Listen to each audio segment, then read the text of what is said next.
Hey there, let's talk about Twitch. So last year I did a video in a series called Real Talk, which is basically just like discussions about real subjects. And it's an idea that I stick by. And what better way to try and do more Real Talk videos in 2023 than to start with the same subject we started with last year, which is how much money we made as a small streamer on Twitch. Now, there are some interesting things about the last video that I think you should definitely check out if you want to see more about like the definitions of some of the ways you make money, what some of our goals were for, the revenue that we made from Twitch and things like that. For this video, I just want to kind of give you an update of how our 2022 went, why I think some things happened the way they did, and talk about the whole using Twitch as a source of revenue for your creative outlet in general. Without further ado, let's get into it. So paid subs in 2022, we did $1,078 worth. I just rounded on these. None of them are exact. So yes, rounding to $1,078. That is up from last year's around $858. Prime subs this year, we did $134 worth, which is up from last year as well by about $20 or so. So cool. So far, trending up. Gifted subs, we did $1,536, which is over $500 more than we did last year on gifted subs. If you were watching the first video, you know how I feel like gifted subs are one of the coolest parts about Twitch. I think it's one of the best indicators of affinity for your channel, because even small channels can see really meaningful kind of growth and support via the idea of another user gifting a sub to your channel. I just think if there's one thing that kind of embodies what Twitch is all about, I think the gifted sub is it. Multi-month gifted subs, again, kind of a strange delineation between the two, but I think it's because you get a discount on multi-month gifted subs. But anyways, $101 for us in 2022. It's about $20 more than in 2021. So again, so far everything on the up, which is cool. This one's always interesting. Ad revenue, $82. That's still like 4 times as much as we made last year on ads. But, in the grand scheme of things, not a bunch. I know that there are people who have hit a certain threshold of viewership that they get a guaranteed amount of money if they run a guaranteed amount of ads, which is cool and definitely a reliable source of income. But for us, $82 over the course of the year, I don't know, that'll cover like a subscription to like Ultimate Guitar Pro or something. Cheering, this is where we took a pretty big nosedive. We did $1,324 worth of revenue from cheers, bits, things like that in 2022. In 2021, we had $2,092 or so. So pretty big dip, not quite a 50% drop, but like 40%, somewhere around there. And for us, we don't really like make revenue from games and stuff because we are music streamers. We stream music performance 99% of the time. But there is kind of a couple other categories that I just lumped together. So extensions, other bit interactions, and then something called experiment, which was just the dumbest idea. It was basically people like straight up donating cash, but Twitch took like a heinous percentage compared to any other version of donations. That was awful. We turned that off immediately. Those 3 things combined, like $30.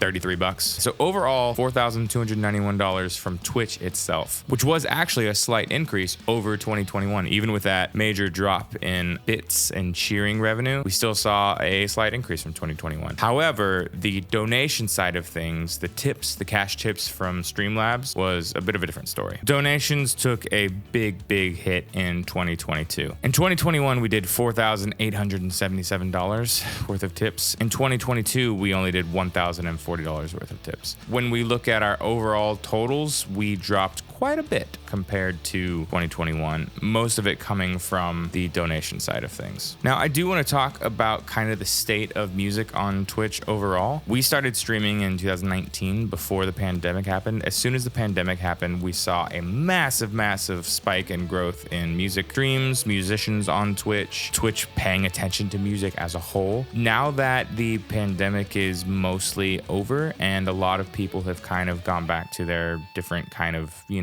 jobs and a lot of things have just kind of shifted a little bit more towards normal. We did see music as a category as a whole dip down, like I think around 20% overall. There were a lot of really kind of honestly frustrating things about our channel in kind of the back half of the year. And these are sentiments that I know a lot of our friends who also stream music kind of resonate with. The truth is, a lot of people just lost viewership. A lot of people saw declines in discoverability. A lot of people saw declines in revenue overall. And this affected a lot of people, whether they were, baby streamers just starting out, or people who joined during the pandemic and kind of had this nice boost from that and are now kind of like, oh man, I'm not seeing actual growth anymore. I've really plateaued or started to go down. All the way up to like partners, people who at the height of kind of their streaming earned partner and are now kind of being like, how do I keep growing from here? Because I'm actually seeing things dip. So across the board, I think there was definitely a little bit of, I guess frustration is the right way to put it. Just the general way that people were getting discovered on Twitch, the general way that people were being served up to new communities, the fact that Twitch as a platform does an incredible job of fostering community, but there really isn't a whole lot of discoverability going on. This is not like a hot take. This is something that a lot of people know. It's really, really difficult to bring in new viewers from outside of the space unless you are streaming. And it's also really difficult to ask